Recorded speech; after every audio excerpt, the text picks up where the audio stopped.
Hello, hello. What's going on, everybody? Lunch Table Sports back at you with another one.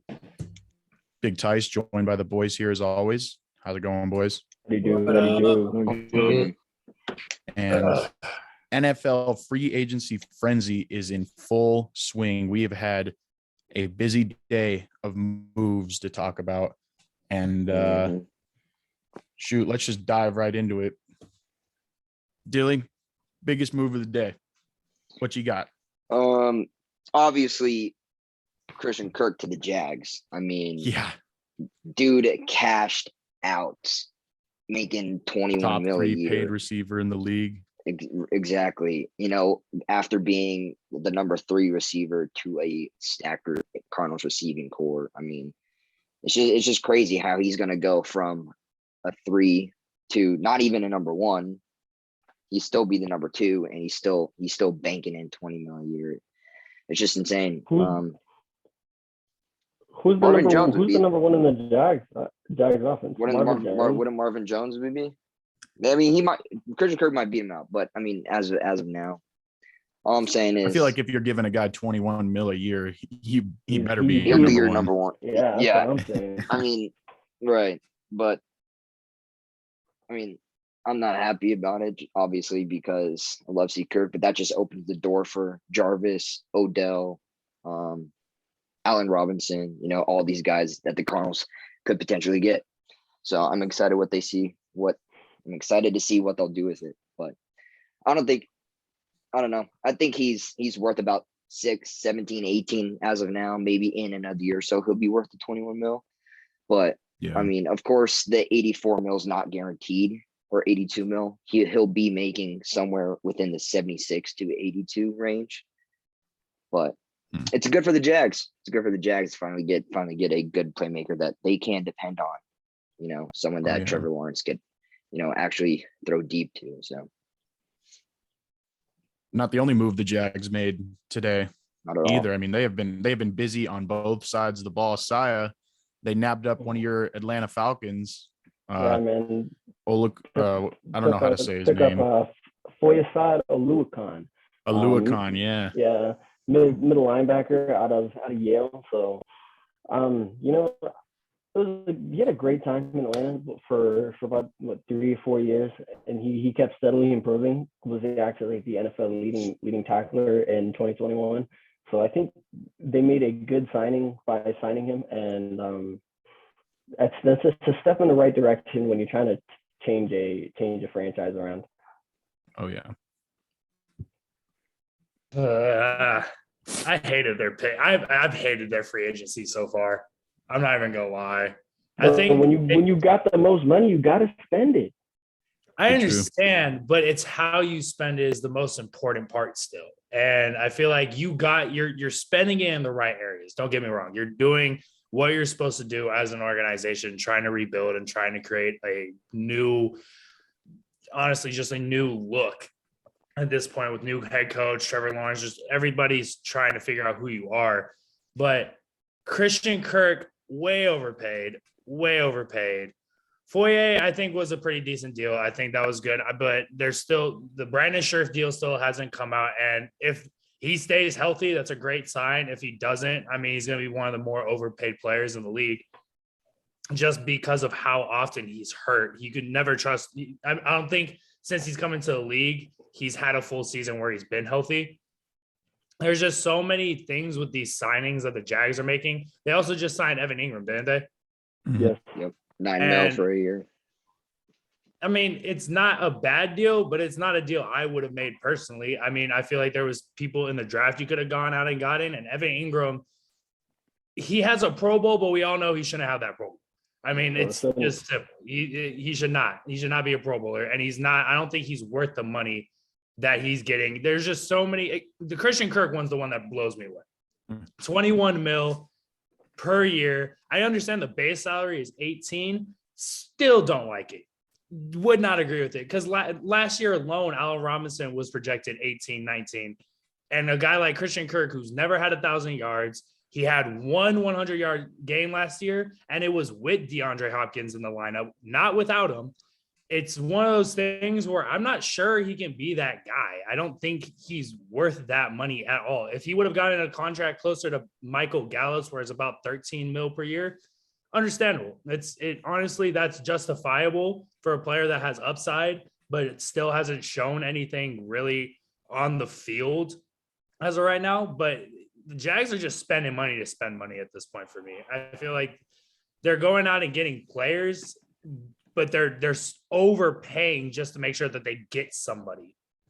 See, but in the sense of Christian Kirk specifically, when you're signing a young, dynamic, deep threat, someone for Trevor Lawrence to depend on, you gotta try to foresee into the future of what's possible and what they can do rather than what they haven't done.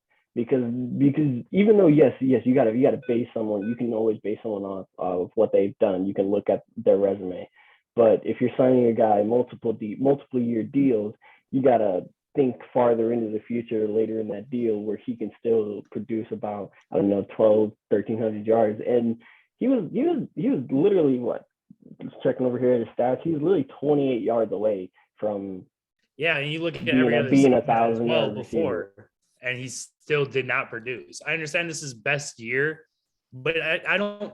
My question is, I'm not even gonna say top 3 because that's what his contract is right now. It's a top 3 wide receiver contract.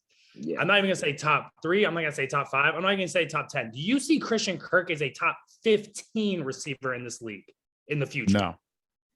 He has the potential to be. In the future, can you see him being a top 15 receiver? A top 15 receiver? But we're also not high level NFL executives here that know the ins and outs of the players. But the point is, I understand we're not the league, but even from a person just sitting here and watching football, a person that I feel like we all have a good understanding of football. We've all played it. We've all been dealing with it for a very long time.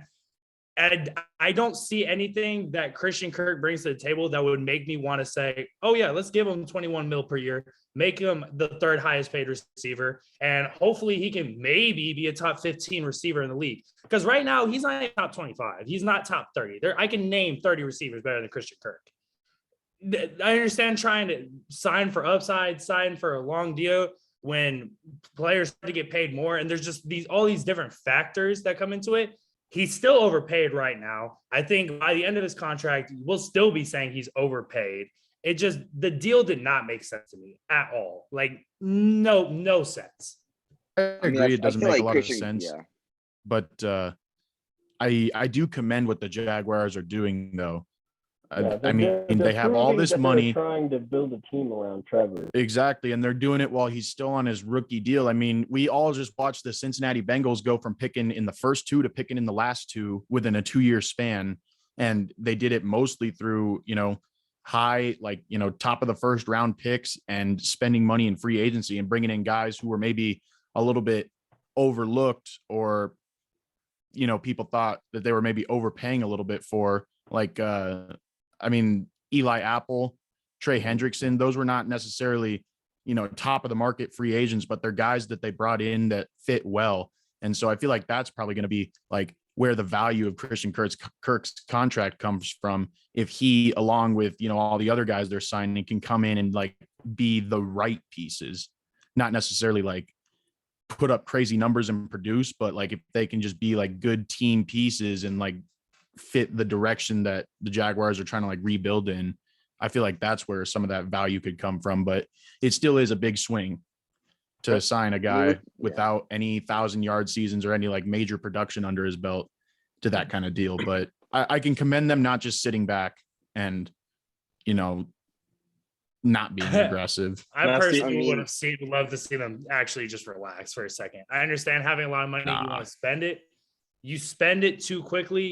You don't understand the market and how it's looking at this point, and it comes to bite you in the ass later in the future. I mean, the contract, if he does not pan out, it's a 18 million base. It's too much. If you have to end up cutting that player, you're giving that player so much money that you don't The future is the point at this point. You want to bring in players that are going to give Trevor Lawrence the best future. And if that player cannot produce in the future and he's only just taking up money, it's going to mess you up. It's going to mess the team dynamic up. That's why the Jags let me ask you, had to cut so many players. Let me ask you one question. Out of this free agency class or market, you could say, who would have been worth or in a better piece to put alongside Trevor Lawrence than Christian Kirk? I would just not spend money. I would not spend that money on receivers, and I would look towards the draft. You have the first pick in the second round where you know there's going to be plenty of receivers still left to take. You had other receivers, nothing top tier. You want to talk about unproven, but these rookies are unproven, man. But at least you're getting them on a good price. At least it makes sense value wise. The value's not there for Christian Kirk. The value has never been there for Christian Kirk. I don't understand it. You could get a player exactly like Christian Kirk, better than Christian Kirk to me, and Jahan Dotson in the second round of the 33rd pick you'll probably be paying him max $3-4 million a year. And I guarantee you he gives you better production than Christian Kirk will. I feel like the thing with the Jags and oh, sorry, go ahead. No, continue. Say what you need to. I feel like the thing with the Jags, like I feel like if I was the Jags GM in this situation, obviously with all this money to spend, if you look at Christian Kirk, he's coming off a career year. Yeah, it's not over 1,000 yards. Yeah, it's not too flashy, but 960 yards. He led the team in receptions and receiving yards. Granted that D-Hop was injured and missed the last 5-4 games. Even if he played those last 5-4 games, D-Hop's not getting over 1,000 yards either. Christian Kirk's still gonna get more yards and receptions than D-Hop if he were to stay. And, Christian Kirk being a really good deep ball threat, I think the Jags just, are like, hey, this guy's good for Trevor Lawrence to throw deep balls, get us going, get us some yards, all that stuff. But I get what you're saying, DeMars. Like, yeah, they could have done better. I agree. They could have done better. They could have saved a lot more money. But I just feel like they kind of panicked. And we're just like, damn, we need to get Christian Kirk before someone else does. So they threw down a deal that Christian Kirk could not, cannot pass up on. Wouldn't you say that there's value in being experienced? Definitely. Oh yeah, 100%. Exactly. So nobody wants to bring up, maybe get a receiver in the draft. You can definitely do that, and then those are all viable options. But you need experience at certain positions. And personally, to me, I feel like going out there with an entirely young receiving core isn't going to be the greatest idea, because you need someone that knows how the game is already played. Okay, so let me tell you this. Okay, so you already have Marvin Jones, nothing crazy, experienced receiver, been in the league for a few years. You also had Jarvis Landry, who's still on the chopping block as well. That's freshly new to them. So that's still freshly new, but you did not need to go out and put as much money into a player that's unproven as you did without knowing the market. You didn't. Yeah, I understand trying to take swings, but you tried to swing for a homer and you struck out like that. I don't like that, bro. It was awful. I did, and for me personally, I feel like there was so many other places they still need to put money into. It's not like their whole team is not good. They need to surround Trevor Lawrence, not just with offensive weapons, but the defense needs to be improved too. They're bad on both sides of the ball. And I get it. I get pouring money into the offense, trying to give Trevor Lawrence all that he needs. But when you overspend and in the future, you got to pay Trevor Lawrence and all these other players have massive contracts as well that aren't doing anything, it can end up biting you in the ass. Mm-hmm. Hey, just a quick fact for you, Marvin Jones actually did not have as good a year as Christian Kirk did. I'm not saying he had a better. I'd never said he did. I'm not saying he did. That Kirk's still going to be an upgrade against what Marvin Jones did. A $18 million upgrade that still never had 1,000 yards. The top three paid receiver that's never had 1,000 yards. Okay, never had 100 receptions. never had double-digit touchdowns. So what if the most touchdowns he's ever had is six. What if in his first year with the Jags, he goes out, let's say he gets around 85 receptions and 1,100 yards. That right there in that 1 year, to me, is worth it. Because you already got it. You know that he can. You know that once he does it again and builds the chemistry with another offseason and going through the system with Peterson and Lawrence and really having this time to settle down in Jacksonville, the sky's the limit after that. If he is not consistently a 1,200 yard, this is at minimum because he's being paid like a top 3 receiver. Okay. If he's not getting at minimum 1,200 yards per 85, 90 receptions and 8 touchdowns per year, contract is overrated. I'm sorry. It was overrated. Per year. He's getting more than. Go ahead, Dylan. Oh, good. Never mind. Go ahead. I was tripping. I was like, because DeMarge was just saying, I was like, I think he's getting paid more than Hop, but he's not. He's not. I mean, he's damn near close. Close, damn near. Hop's getting 24 a year. You're telling me he's getting paid like these top tier receivers. You can't tell me it was a good deal. You can't even. I'm not saying the money's right, but money's going to be an afterthought when you've got so much money. Now money is an afterthought because the Jags have already been. Do you really see the Jags turning their whole franchise around to get to then end up with no draft capital within, I don't know what his year was, 4 years, 5 years. So within the next 5 years, you think that they're going to completely turn around and trade pieces that they got no capital? They're going to hold on to all that. So you got to spend the money while you have it. And if he produces even, I would say 1,100 yards, 8 touchdowns, 85 catches, that is a solid starting year to then grow with Trevor Lawrence. And you got and I don't think that the Arizona Cardinals really offered a whole lot to him because in the next 2 years they drafted Andy Isabella for no reason. You didn't need receivers, and Andy Isabella is absolutely garbage anyways. He literally Andy Isabella and Christian Kirk are practically the same player, so there was no point to that. So and it crowded the room even more. And then they brought in AJ Green last year. So has he had his chance to completely usurp and take the role of a number 2? If you can't do it, but that's the whole point. If they're trying to find players to replace you because you can't get it done, that's how I feel. Yeah, but he was used more than AJ Green. Yeah, okay, he had a better usage rate, but still that's just extra crowdiness in the wide receiver room that to me was unnecessary. Right. They should have stayed with him and committed to him rather than trying to make a splash play for AJ Green last year that didn't really pan out either. I mean, I guess time will tell. Yeah.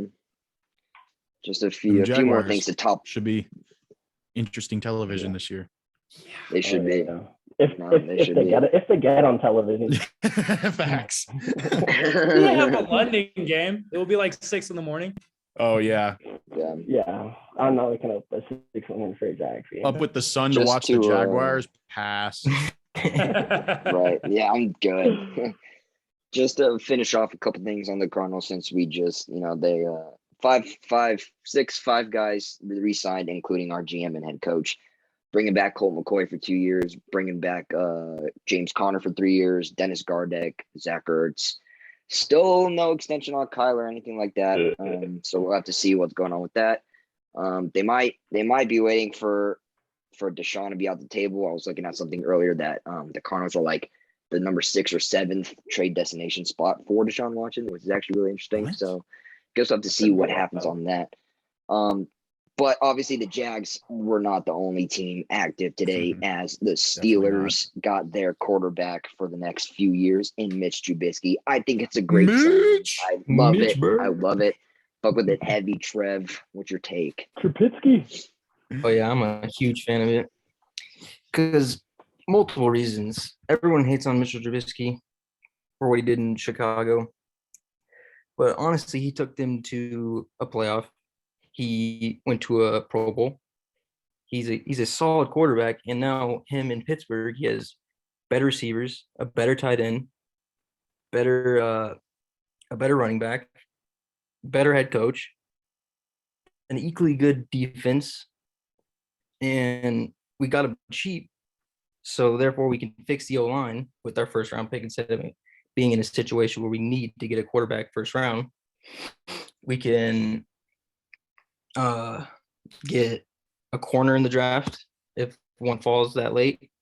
And he reunites with Anthony Miller. I think all around, I love it. I think it was a real good hedge because if he doesn't work out, it's only a 2-year deal. We can go in the later drafts and find a better quarterback than what we have this year. 2023 is a rich quarterback class. Rattler. Oh yeah. Spencer Rattler. Class. Anybody but Spencer Rattler. Yeah, seriously. No, here's what I'll say about Mitch Trubisky. Not to mention, Mitch Trubisky has the Nickelodeon Most Valuable Player Award. Aha. Oh yeah, one of two people. The very first. Award. Yep, he was the first one. First ever MVP.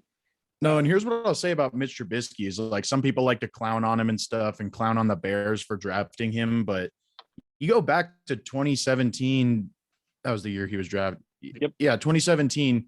And it's not like everybody in the world had Mahomes and Watson above Trubisky on their boards. I mean, it was kind of like it was agreed upon that, like, okay, yeah, Mitch Trubisky is going to be the first quarterback taken in this draft. So, I mean, it's not like he doesn't have any talent that like wasn't at one time desirable to basically the whole league. I just think that it's one of those unfortunate situations where he got into a system that didn't fit with a coach that didn't fit.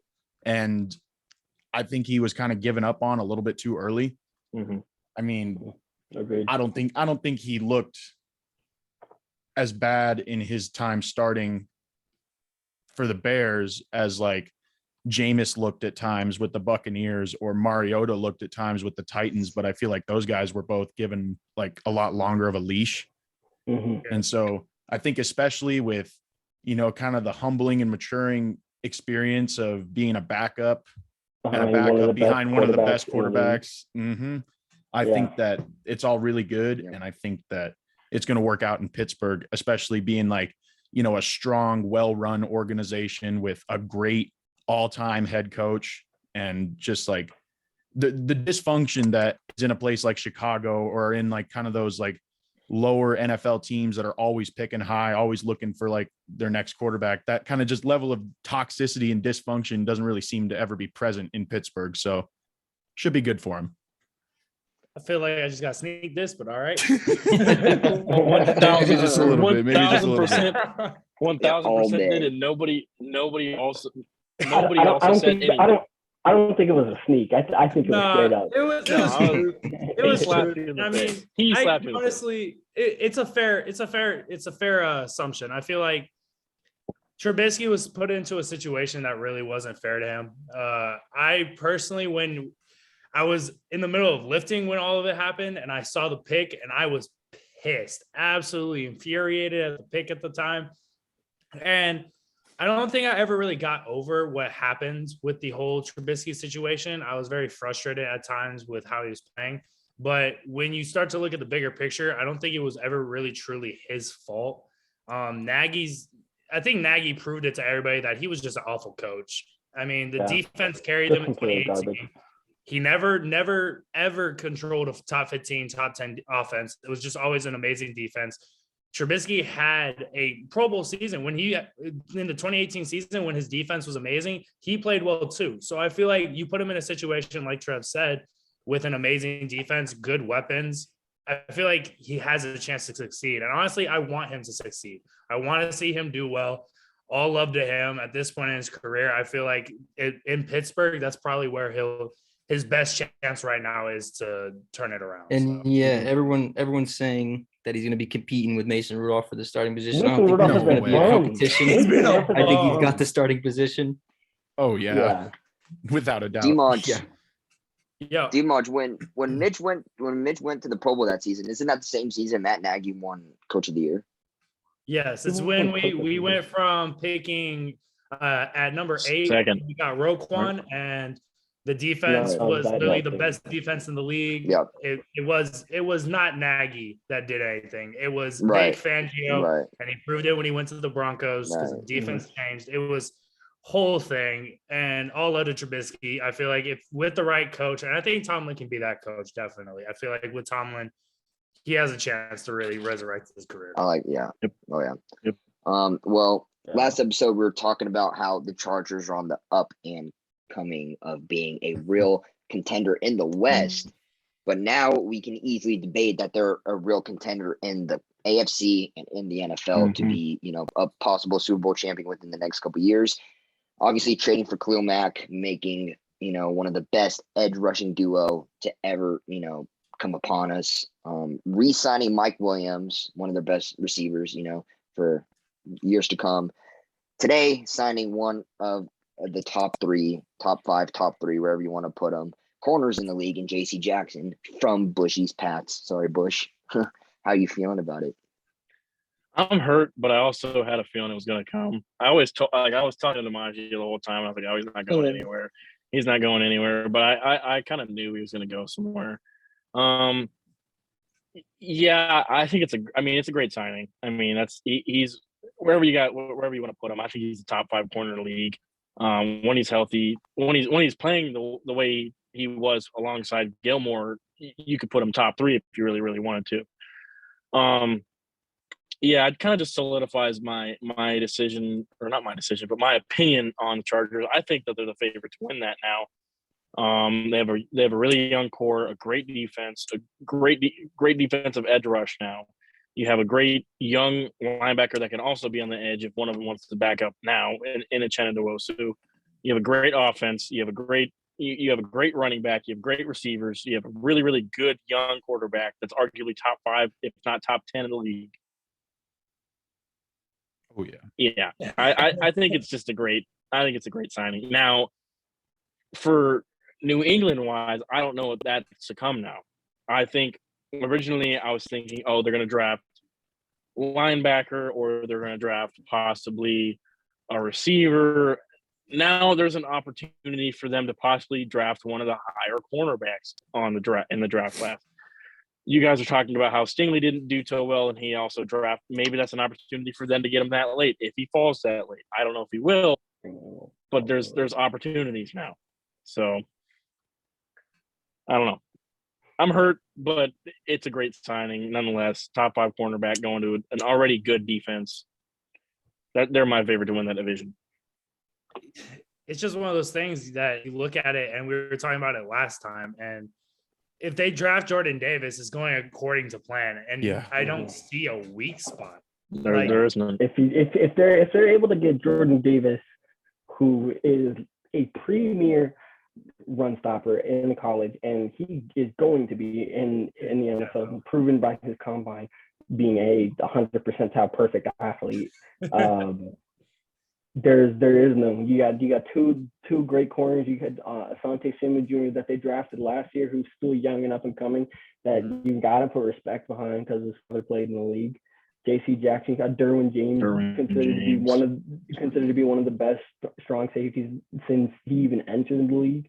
Yeah, man. The Chargers are going to be a force to be reckoned with. They also got Nasir Adderley, who has been steadily improving every year that he's been in the league. Like, what can you say about that? Like, their weak spot, like, genuinely the only spot that I'm like, about is their linebacker room. And it's not even that bad. Isn't that bad. It's not even that bad. Like, that's the that GM is wanting to get paid.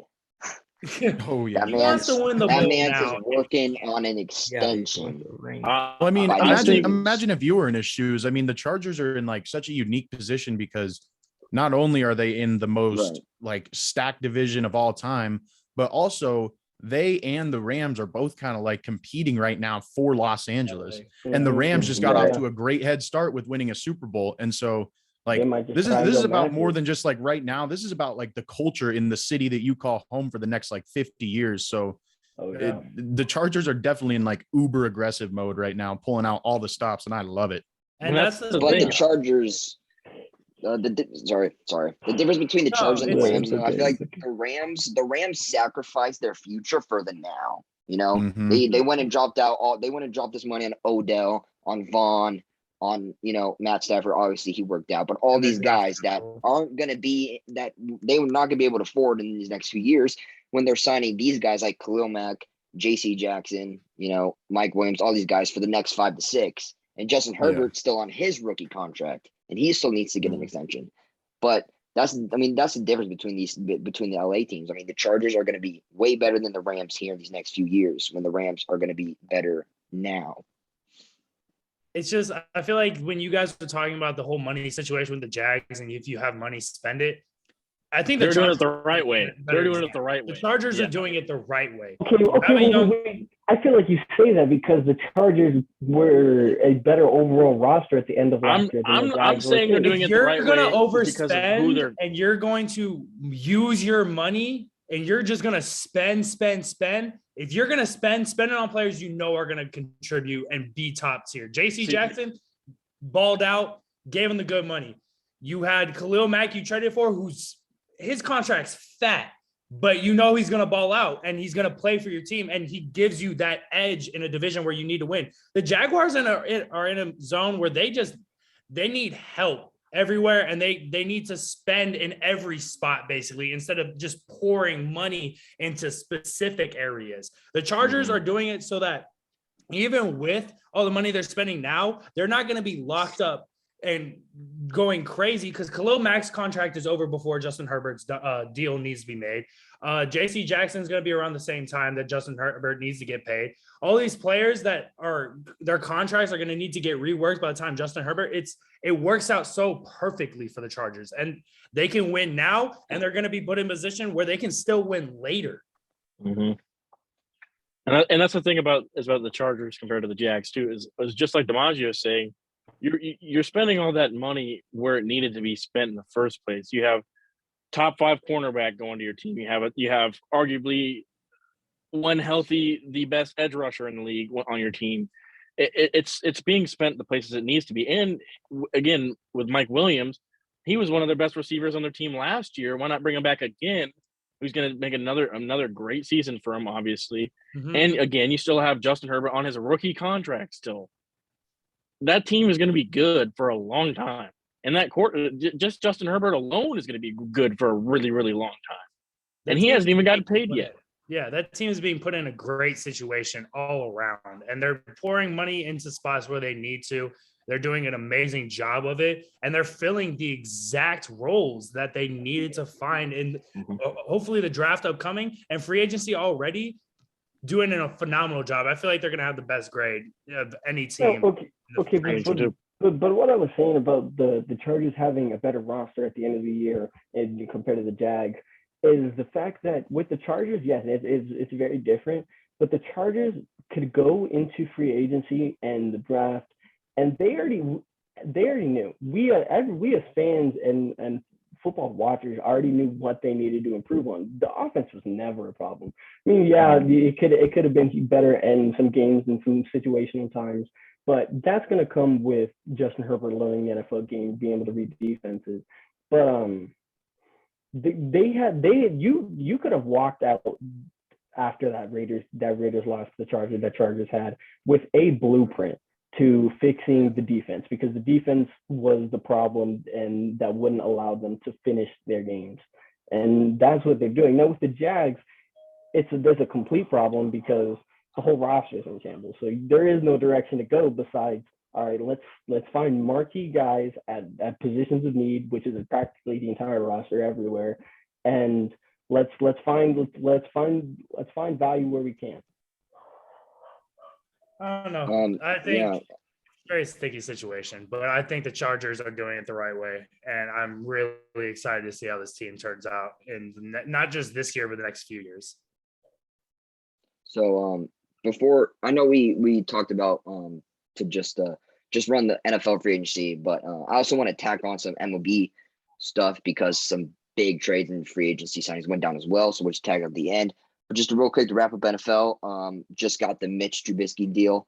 He's running at a 2-year, $14 million deal. So he's at the same deal as he was with the Bills, pretty much. He was at 7.5 with the Bills. But let's talk about the Cowboys and giving away Amari. What's good?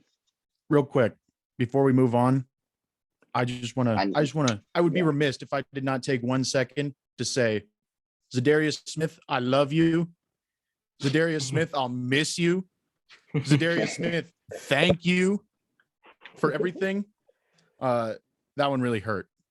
Yeah. Just wanted to put that out there. Anyways. I was going to ask you. I should have asked you how you felt after that one. But yeah, I didn't had know a feeling I shed a tear when I saw that one today. I shed a little tear. I guess it was really right.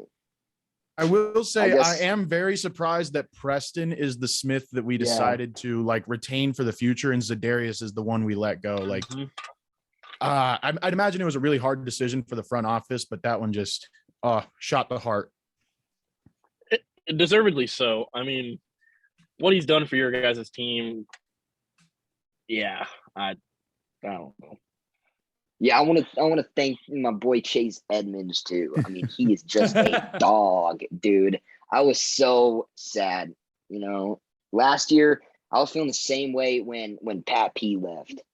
When I got that notification that Patrick Peterson and the Vikings were finalizing a deal, I was like, oh my god, dude, here we go. I have so much shit of Pat P. Dude. I will be right back. I have Pat P's autograph on 4 things. I have Pat P's face on 5 things.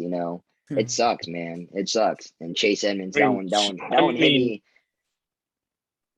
If we're thanking people, I think you guys all need to know who I need to thank.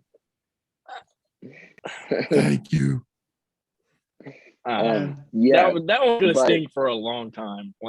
The Gilmore one stung really, really bad, but because of the fact that we I saw JC start from here, now he's all the way up here. That one stings even worse because when we got Gilmore, he was already good.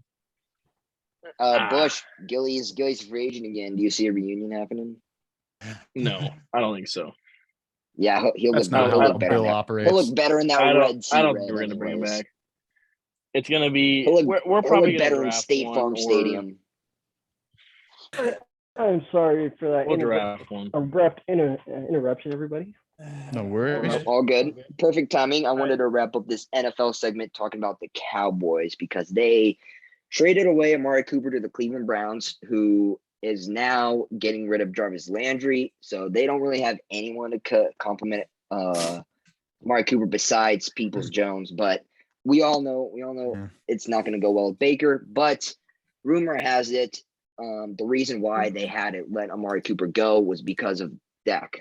I heard obviously that. Amari Cooper referred to Dak Prescott as not going to be be so I'm not going to really say it, but you guys all know. I'll go ahead and say it. Go ahead, Billy. Amari Cooper, I guess Amari Cooper and Dak got in a little locker room scuffle and referred to him as the Black Kirk Cousins. Not a great thing you want to hear from your supposed wide receiver number 1, but you had for 2-3 years now. Kind of a terrible way to leave a team. Yeah, now you got Baker. The Dak era could be coming to an end here. Yeah, I think it's rough. I feel bad for the Cowboys, honestly, as an organization. I feel like, in a way, it allowed them to still retain Michael Gallup, which I think for a long-term contract, they did really well on that. It was about $13 million per year. I think he's a very good complementary receiver to CD, who is their true number 1. And they needed to get rid of Omari for the contract anyways. But it still kind of sucks when you look at that receiving core and what it could have been in reality instead of what it was. And the Browns got Amari for basically a bag of chips. It was great on their part, but at the same time, I feel bad for Amari. I don't think anybody really wants to be going to the Browns right now. The Cowboys also lost Cedric Wilson too. Yeah, that was another signing. I actually liked that one. Yeah, I like that too. Him to Miami. Oh yeah. Yeah, nice. I think that one could work. I think. But I feel like Jalen Waddle and Cedric Wilson are very similar players. So Yeah, I was just thinking that after I said that, I was just thinking that like, oh, damn, maybe. What's Yeah, but you look at reasoning behind that? you can look at the Chiefs receiving core, and they're all Tyreek Hill. They're all the exact same.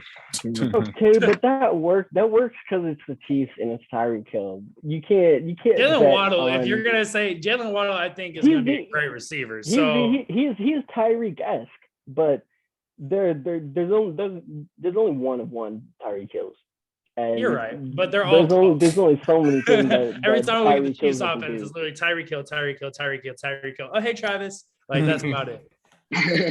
Like I feel like it's not bad to have similar receivers have similar roles on the offense when you know what to do with them, and I feel like McDaniels is going to be able to explore options, and they're just trying to bring in playmakers. They had limited money, and they're bringing in players that they see upside in for cheap, and that's what I like to see is filling holes in a roster with players with upside at a cheap cost, seeing what they can do, and if it doesn't work out, it doesn't hurt. I think that was the best move. Here's a question real quick. I saw a tweet yesterday, and it basically said like this same thing, but in the last 4 years, on 3 separate occasions, the Browns have gone out and made a big splash trade for an elite receiver.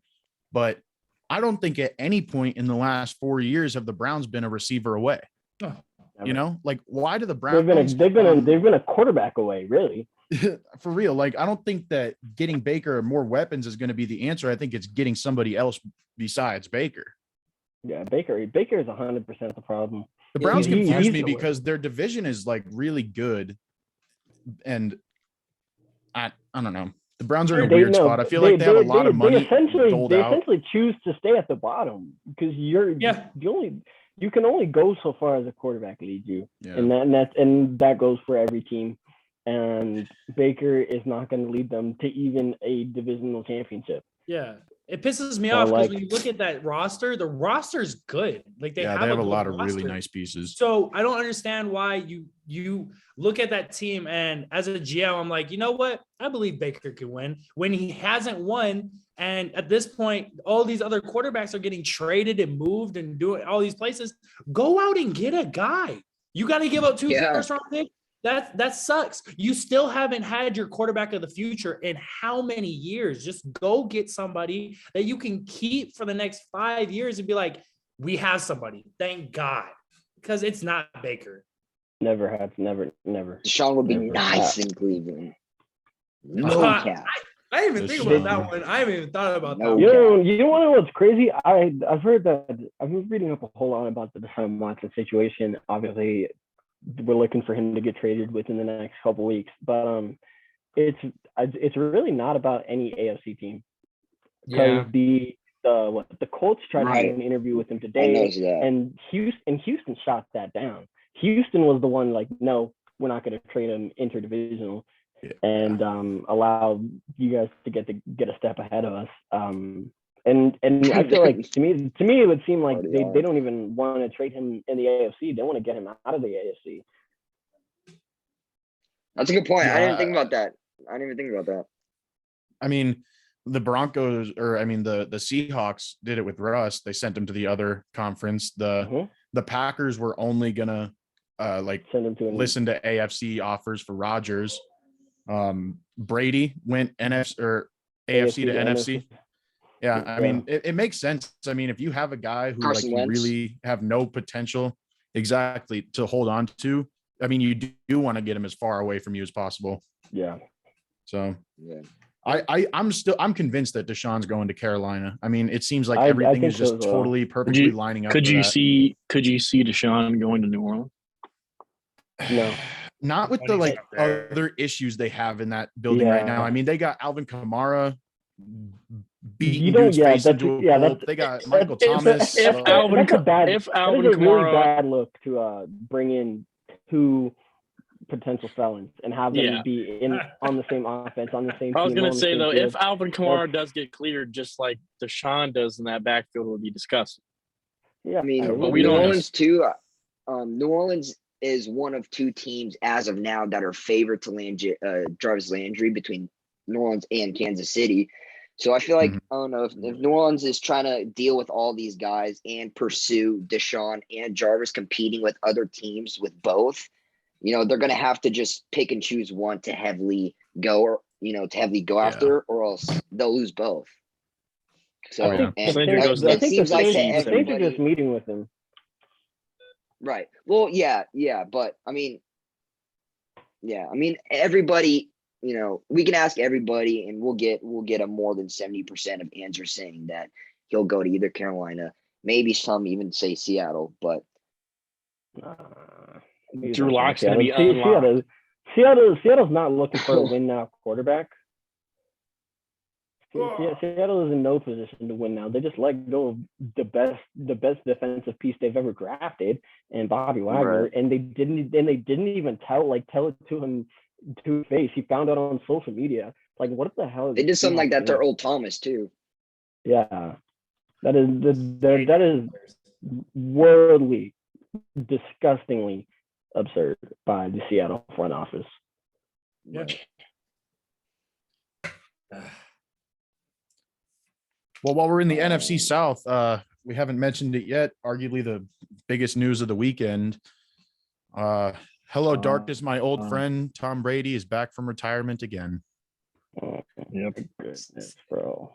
Here we Can somebody get this man in a retirement home? Please. Somebody find this dude another hobby. Like, oh my God. Oh my goodness, please. Somebody Go introduce him thing. to like stamp collecting or something.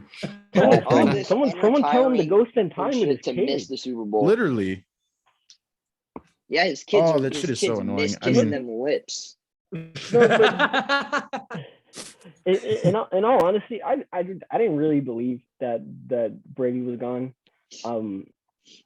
But I'm more upset that I feel like this was a whole publicity stunt for Brady, and just to draw more attention back to him after first couple months of all the attention being on Rodgers, and he was tired of not being in the spotlight anymore. Can I just say this might be a biased take of me, but I feel like Aaron Rodgers has just been getting crucified by the media for months now. When other like sources leak something, like when Rodgers doesn't even say anything, other sources are leaking shit that like hasn't even been verified true, and people call Aaron Rodgers an attention seeker and a big drama queen and everything. But Brady has been on the fence about retirement, yanking our chains around for basically 5 years now, and everybody just pat him on the back. Oh, his competitive drive is just so great. Oh my God, let's admire this. This is so great. He just can't quit football. What a freaking guy! Like, oh my God, the double standard is out of this world. I think I'd have to agree with you. In that fact, I feel like everyone hates on Rodgers because people want to because I would say he's the fan more talented quarterback. Fans will say he's more talented, but people don't want to give him his flowers when flowers due. Yeah. And to be fair, Tom Brady is kind of just like LeBron James, just that media darling. Nobody's going to talk trash about Tom Brady. How dare you talk trash about Tom Brady? Difference is though, LeBron has a dad. Jay Crowder. No one has bitched Tom Brady like Jay Crowder has bitched LeBron. Eli Manning did. Oh, Eli Manning. There we go. So there he is. Oh my God. Brian Urlacher's dad is Tom Brady, so it's okay. Hey. Leave my boy alone. Leave my man alone. Here we go again. As soon as we start saying something about Tom Brady, Patriots fans gotta say something. My boy, let Brian Urlacher rest. Hall of Famer on your shit. There is video proof of him saying, "I'm your dad. Now get out of my way." Brian Urlacher doesn't deserve that bush. You let Brian Urlacher rest. Brian Urlacher got it. Brian Urlacher got it because he deserves it. Being a Cardinals fan, I will one up the Pats here, and you Bush being that helmet catch happened in our home stadium. Just saying. Sure did. It sure did. You love to see it. Love to see it. Love to see it. Yeah. Love to the Super Bowl next year is going to be in Phoenix. Yes, it is. Yeah, And not to mention the past 2 Super Bowls in a row were won by the team. Okay, fuck. The past 2 Super Bowl winners won the Super Bowl in their own stadium. You got to figure out your quarterback situation. So Yeah. hot take though. Are you saying the Cardinals are making the Super Bowl next year? You know, I'm not Not gonna only say is it hot, they're gonna make it. They're gonna win it. Are we right I'm not in gonna say right anything now? yet. I want to see what else we do in free agency. I mean, our cornerbacks. We all, our cornerback situation. Byron Murphy, he's a dog, but we got Marco Wilson. He needs work. We're losing Robert Alford. Okay, we're losing Chandler Jones. We have J.J. Watt, who's most likely gonna get another season-ending injury next year. I'm just ready for it. Super. We're losing our 2 and 3 receivers to free agency. I want to see what we do before I can say Cardinals are going to You don't even know if your quarterback's coming back or not. No, not necessarily. So dark horse candidate, Arizona Cardinals winning the ship. Dark horse. We'll win a. Okay, yeah. So dark horse candidate MVP Colt McGoat taking us to the fucking Super Bowl. That's a lot. Are we talking about a similar season to what the 2016 Eagles? If the starting quarterback goes down, backup Cole McCoy, he went 2-1 as a Cardinal starter last year. Cole McCoy was good in 2008 in college or whatever? Hey, Mason Rudolph's positive as a Steelers starter, so yeah, there we go. See, dude, backups are backups. Shoot, I mean, I think Brian Hoyer is positive as a Patriots starter. So I mean, if we're talking backups, I mean, dude, fuck Brian Hoyer, no cap. Brian Hoyer's a winner. Let's wrap up NFL with one more thing. Kyle Orton. There's obviously a lot of free agents that haven't been signed yet. So why don't you guys just give off who your free agent destination spot is for one offensive and one defensive player. Oh jeez. Okay. I'll kick things off here. I would love to see Tyrann Mathieu sign with the Baltimore Ravens. Mm-hmm. I think that they've been lacking a safety ever since Earl Thomas fucking flipped off ever since he flipped off Harbaugh and fought in the locker room, and they really never had a safety to play deep and kind of coach the defense, be that on-field coach. So I think that would be a great signing. And then on offense, give me a minute here. That's what I'm saying. I mean, Saya, while you're thinking of your offensive player, I'll go ahead and give my defensive player. Jadeveon Clowney, I think he signs a 1-year deal with the Pats, complimenting Michael Judon on the other side. I think that'd be pretty nice for New England, Yeah. I like that. For my offensive player, I know that he came out and said that the only other quarterback he'd play with is Joe Burrow, but I am convinced that Rob Gronkowski is having a Buffalo, New York reunion this offseason, and he's going back home to Buffalo. I think that Rob Gronkowski is like already an honorary member of the Bills Mafia. I mean, that dude's personality vibes so well with Buffalo. I say pull the trigger. Rob Gronk wants one more before it's all said and done. Gronk to Buffalo. Fair enough.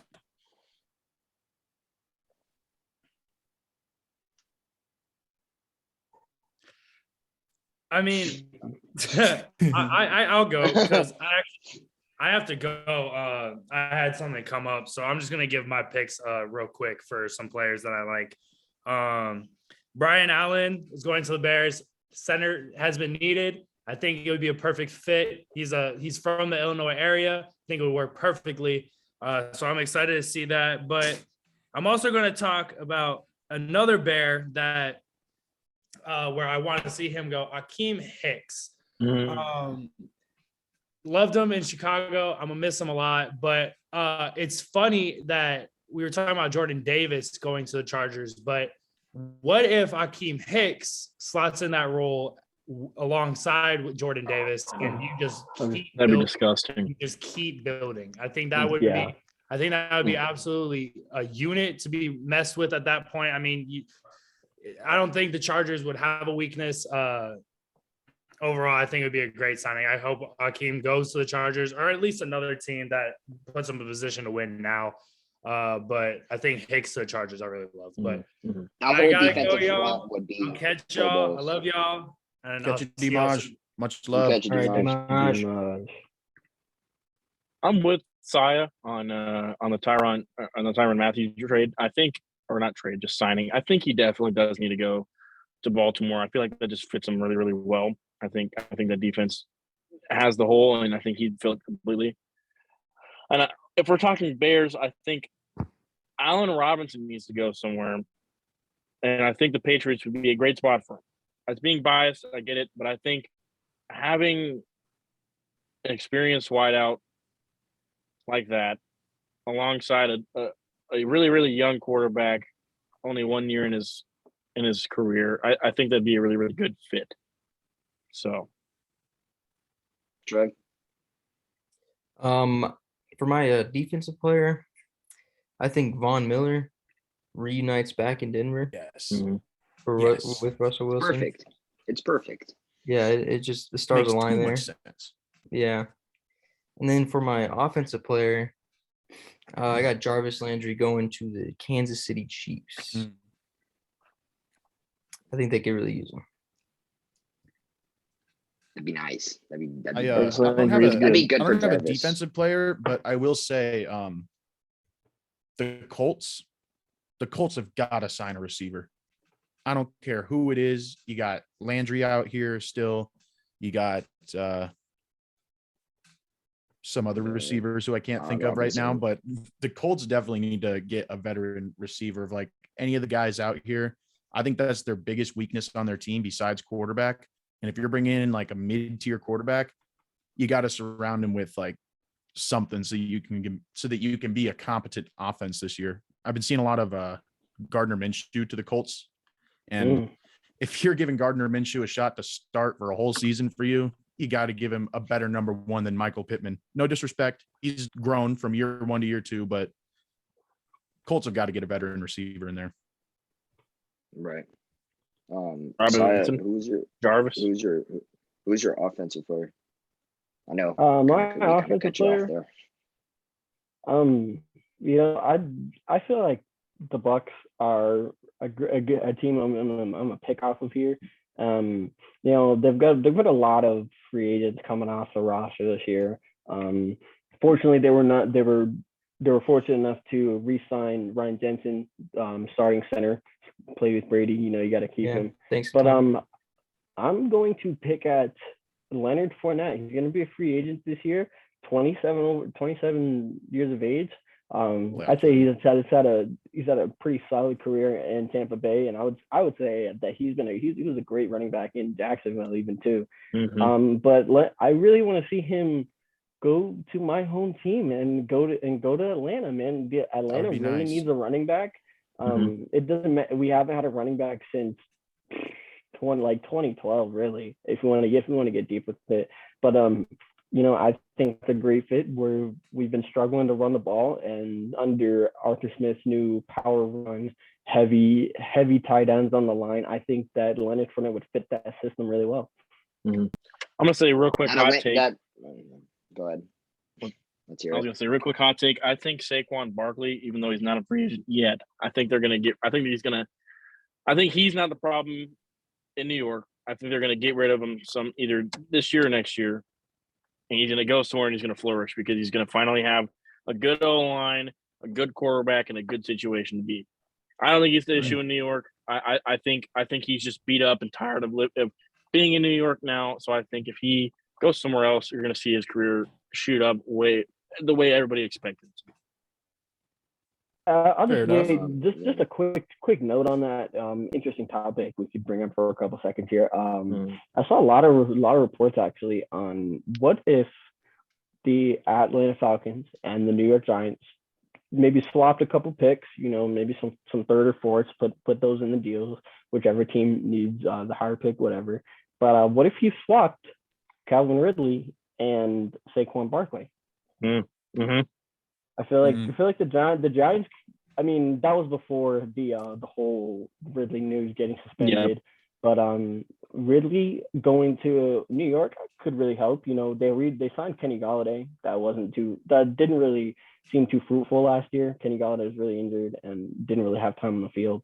And feel like you give both of these guys 2 new fresh starts in two new fresh places. Could be pretty cool. I like it. I didn't even think about that. That'd be crazy. That'd be crazy. I don't think it can happen now, obviously. Which kind of sucks for you. Unfortunately, fucking idiot Calvin Ridley, bro.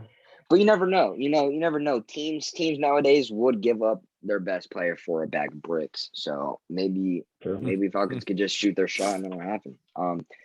Before we hop into this MLB news, I'll give my offensive player. As much as I would love to see Odell in a Cardinals uniform, obviously everyone wants to see Odell in their team's uniform, but I really love Odell going to the Packers. Yeah, the Packers. You know, now that Devontae Adams is not going to be playing on his tag, not doesn't necessarily mean he's going to be away from the Packers. It might just mean he wants an extension. But OBJ almost went to the Packers when he was on the trading block last season, and Aaron Rodgers would love that. Obviously, Also almost went to the Odell Pats. would love that, or the Pats. Yeah, I don't. Yeah, That doesn't happen. but I still Not anymore. I still Not like anymore. Odell. But when I like Odell for the initially when he was Pack. on that block, he said if Brady would have He said it stayed, was close. he was going to go to the Pats. Yeah. Yeah. Not much to really talk about here in the MLB. I know only a few of us really know, but obviously we all can give our opinions. Tice, I don't know if you saw right before you hopped on the call, the Brewers signed Andrew McCutchen. I did see that. So I love that. Do you Andrew know McCutchen how was much money we're paying him? I mean, they didn't drop details yet. I'd imagine it's but not crazy money. I mean, he's definitely not it shouldn't be in his It prime. shouldn't be. Yeah, not what he used to be. I like the Right. pick, I like the signing though. I mean, he's a good I like it too. spark plug kind of I like it guy. too. Definitely has a Yeah, lot of like him- knowledge and know-how of like to teach the Right. younger guys. Great, Him, great Locaine, great and locker room Yelly. guy. Mhm. Oh Yeah, great energy. I like, obviously we were talking about the universal DH spot being a rule Mhm. now, and that's when out got their guy in Nelson Cruz. Yes, sir. He's old, but when you're that old, you don't need to play the field. You need to hit, and that's all he's going to be doing is hitting. Yep. And that then- boy can hit. Yeah. Saya, I don't know if you saw the group chat, but I texted about your Atlanta Braves. Oh, yeah. Matt Olson. I did see that. Matt I did see Olson that. going to Yeah, that's a big one. That's a huge. Yeah. That's a one. big one. But unfortunately for that, we know that means Freddie Freeman is going to be a Los Angeles. And I'm gonna say that I'm not the biggest baseball guy. I never really watched the whole lot of it, but I'm getting into it now. And I've done some research on the Braves themselves because that is my team.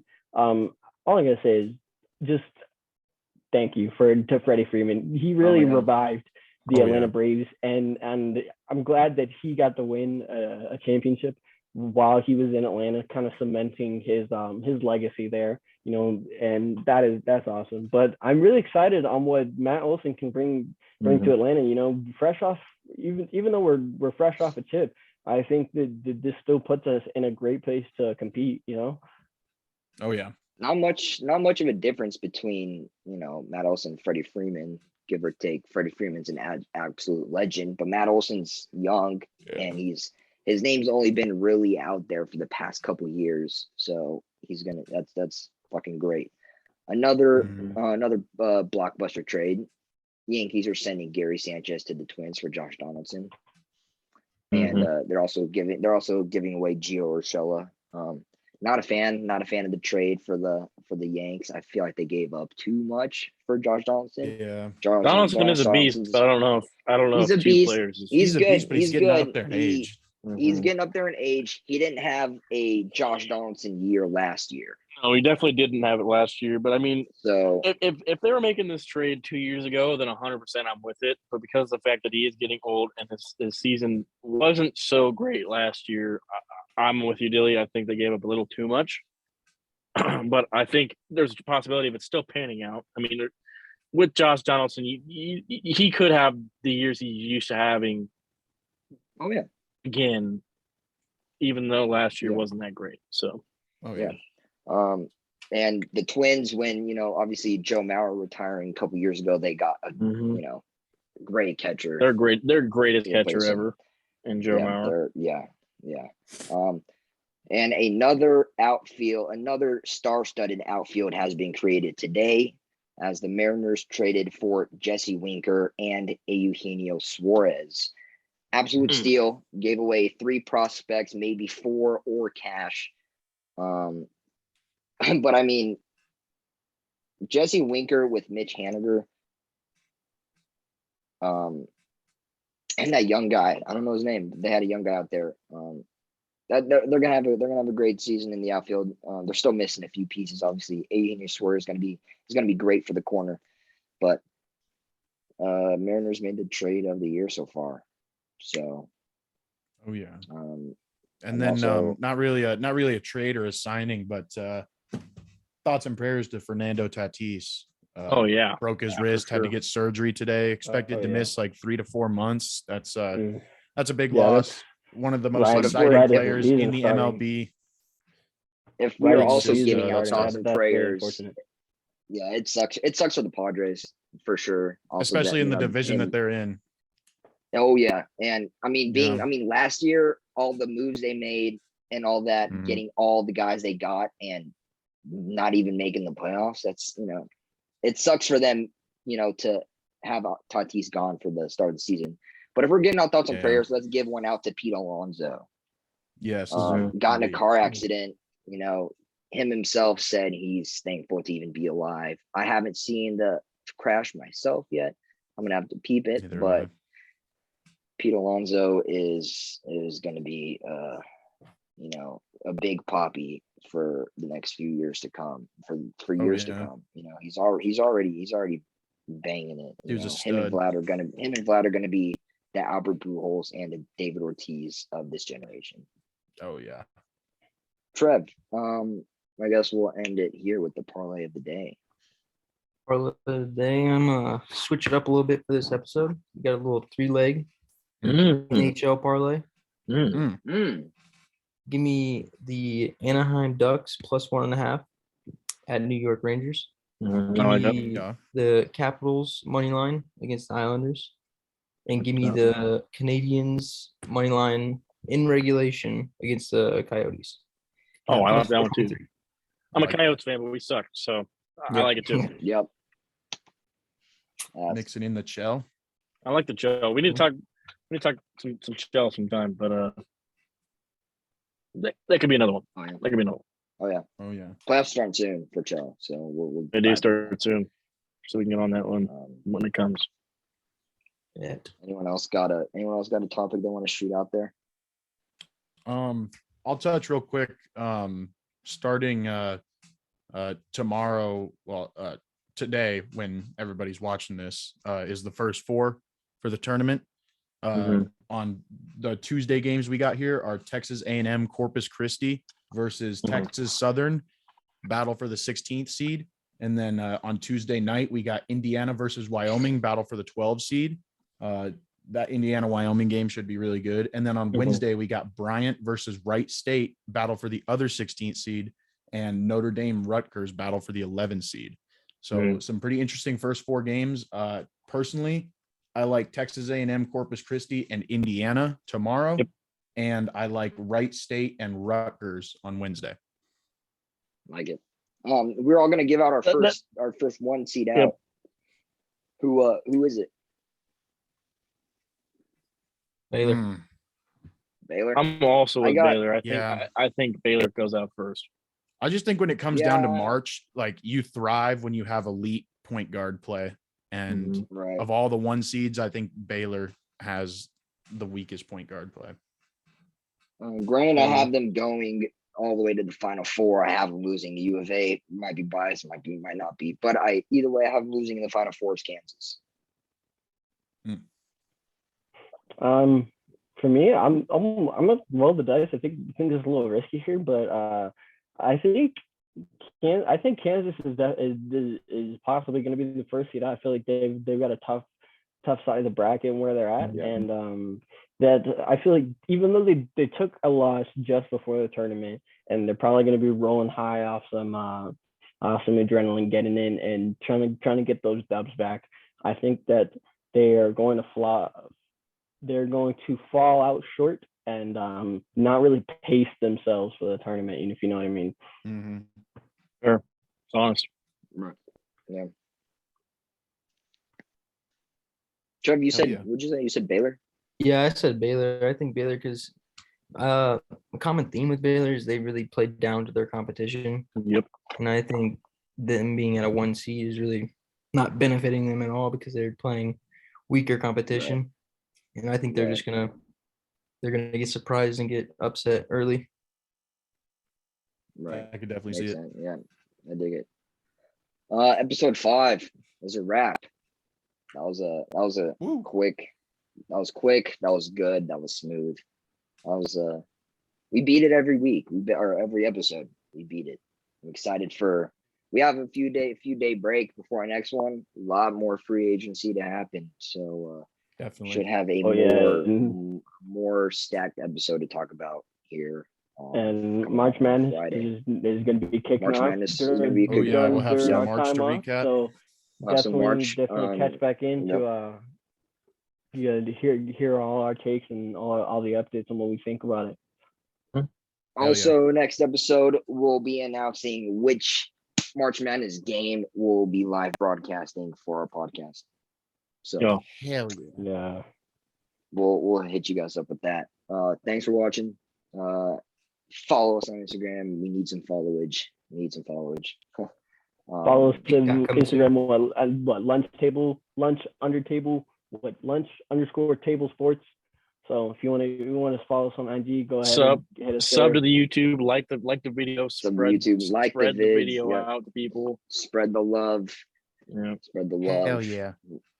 Much love from the crew. Do it for Trev. Do it for Trev. Do it for Trev. For Big Ties. Do it for D-Maj, who's not here with us. No. And we'll see you in episode 6.